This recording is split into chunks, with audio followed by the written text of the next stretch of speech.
بچه دوقلوها بود، جرب خالی داشته، شاید تو پستم نگاه کرده باشید یه سری داشته با هم لاب میترکندیم. این همون بچه هست، الان اومده واسه لب جاده. مثلا بچه رو داغون کردم، اون بدنش رو خونته. دوستان قرص براوکتور 4 میلیونه. بعضیا میگن قرص براوکتور دادین.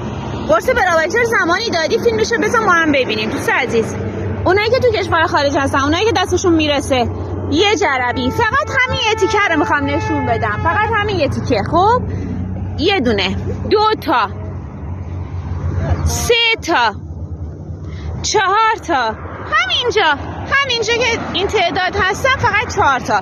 ما این همه جا که رفتیم الان یک عالمه حیوونه جربی داری. غذا پختن ما میپزیم با کمک های شما که میدید. ما